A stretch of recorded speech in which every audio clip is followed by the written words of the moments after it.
Sage Wanderer coming at you from my van down by the river. So today I would kind of like to talk about the latest development in some of the things that I consider pre-Civil War activities here in the United States. And specifically today I would like to talk about Vigilante Hit Squads. That's right, Vigilante Hit Squads. Kind of scary, right?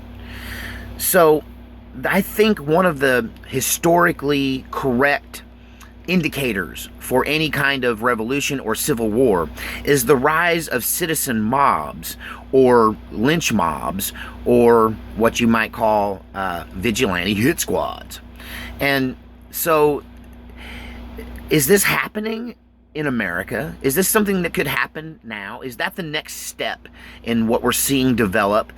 Is that how the Cold War turns hot? When individuals filled with their own righteous indignation decide that their political opponents need to be silenced by force, that they need to deliver justice. It's a scary thought. When that starts to happen, mob mentality takes over. You know, vigilantism is not a new idea, and it has been, it's kind of thread through the knit of society and American history. And, you know, it's got a world history, but America is rich with this vigilante heritage.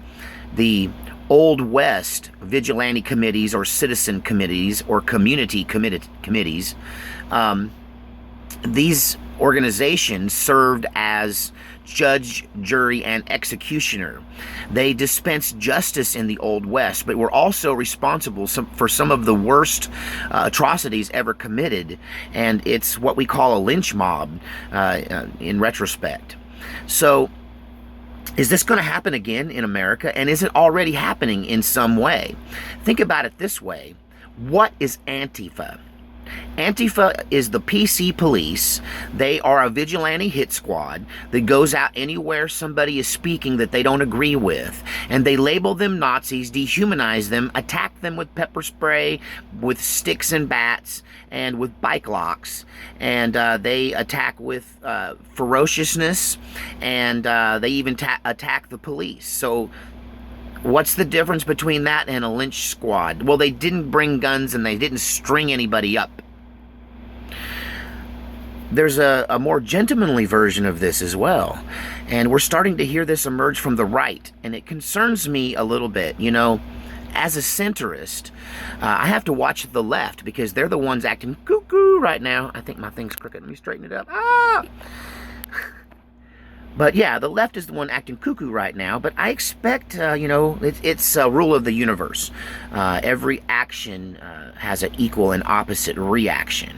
So the ball's got to bounce back the other way. The pendulum must swing back. And when it does, what will the right do? And will that be the thing that pushes us further and deeper into an irreversible pathway to civil war in America? So, citizens' grand juries.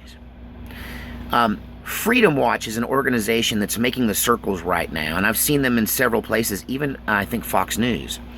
And they're using one of my childhood cartoons and comic books to make a point. And they're referring to themselves as the Justice League. And if you understand what the Justice League was, it was what the superheroes, when they all banded together to dispense justice because the justice system had become corrupted, you know, through graft and through payoffs and through bribery and extortion and blackmail.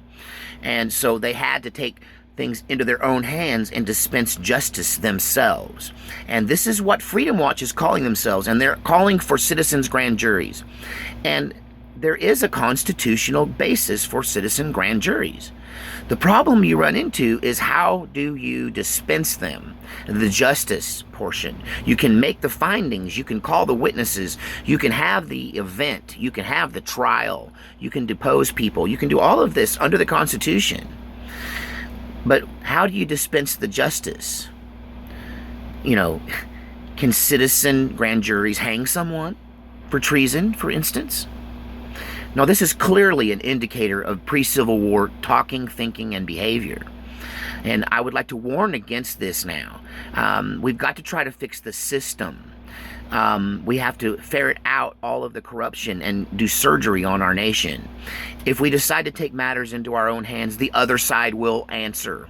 Remember, action, reaction. The pendulum swings. The bouncing ball will the ball will bounce back into the court of the left once we start doing these citizen grand juries, and then you will see Antifa with a kangaroo court attached to it, and now you've got some genuine communist revolutionary behavior being justified, and we need to beep beep beep back the truck up and refer back to civilization and rule of law here, folks. We have a constitution. Let's stick to it.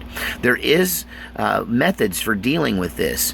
Can citizen grand juries make a difference? Is citizen grand juries a solution? Is there some way to save the system without blowing everything up?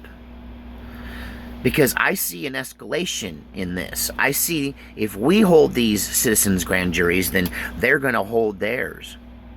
Can you expect the secret police, Antifa now, given authority by the people, given a uniform and a gun, to come to your house in the middle of the night, knock on your door, and call you seditionists to their new idea of what government ought to be?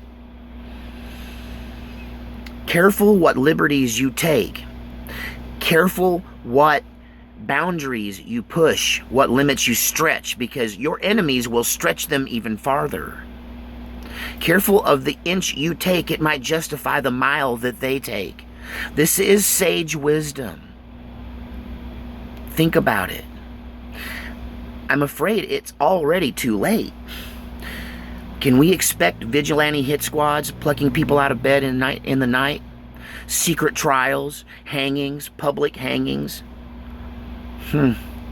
It scares me. It starts to sound like Handmaid's Tale. Don't. God save our republic.